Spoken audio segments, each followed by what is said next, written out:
let's be quite clear what's happening here.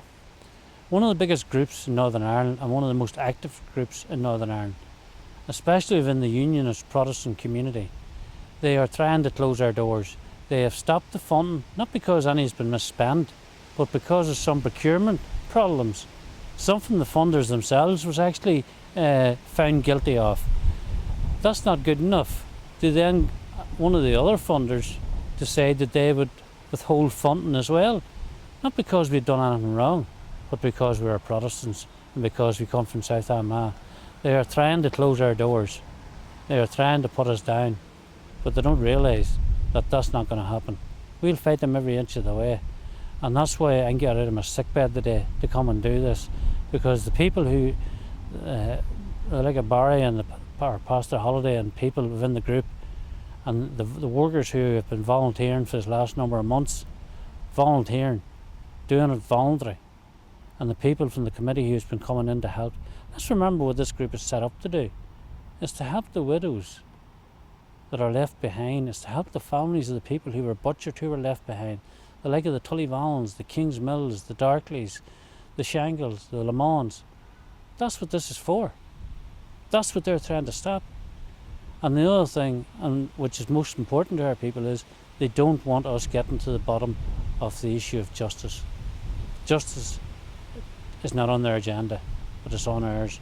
And no matter how hard they try to shut our doors, they will not stop us from campaigning to get justice. It shows you what this country's come to. That, we warned 4 years ago that we'd end up in a position like this. Basically what is going on here is the terrorists who butchered the people within our community for 35 years have been given charge of the reins in dealing with the finances. Now, they thought because I was lying in a sick bed and that other people would be intimidated and threatened that they could bully the victims into submission. But obviously they don't understand, and it looks like they're never going to understand. It doesn't matter who joins up with them, let it be the Jimmy Sprats of this world or whatever, they will not defeat the victims, especially from South Armagh. The innocent victims are asking for no more than what they're entitled for. And indeed, I had an uncle died there this last couple of days who had been in the Battle of Britain. He'd been in Dunkirk, Arnhem, everywhere. And to think that man died so the like of Gerry Adams and these people can sit in government is another and total disgrace. If they think that we can be bought off, they're very much mistaken. These are the people who butchered our community.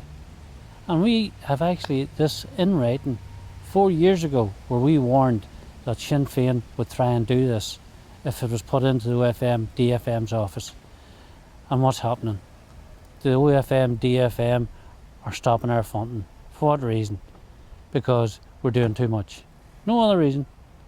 A lot of these Republican groups that are getting their money have no victims, certainly no victims. And indeed some of them don't even have prisoners within their organisations, especially in South Armagh. I'll bring them back to what they told us was a prisoner in South Armagh, because we said there was very few ever arrested and charged in South Armagh, so how could they have prisoner groups? They said if an IRA man was held for 7 days, that entitled him to be a prisoner of war.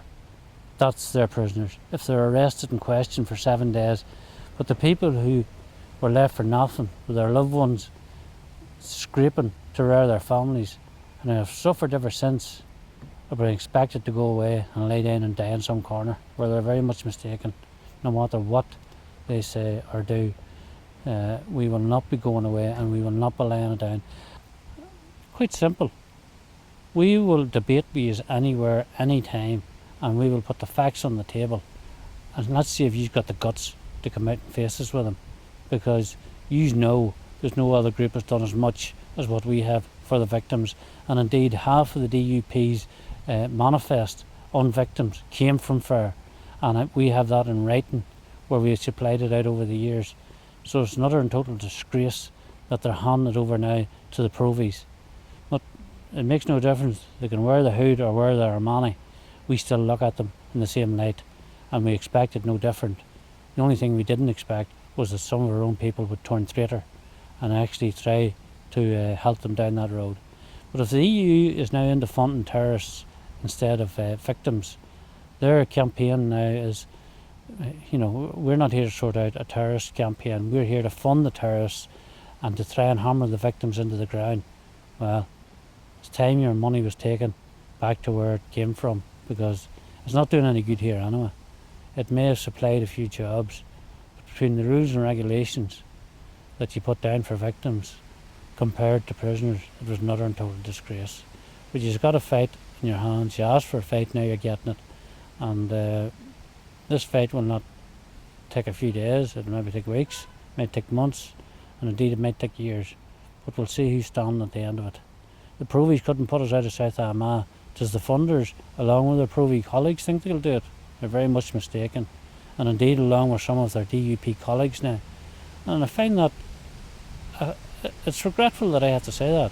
There's people in the DUP, a lot of people who do support us in the DUP, but there's also people within the DUP who will do anything to keep their nest feathered in Stormont.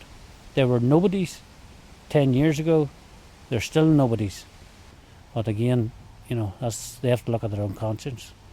But we'll be making sure that they do, because we will be going to their doorsteps and we'll be taking it to their families to let their families know what we've come through this last 30 odd years.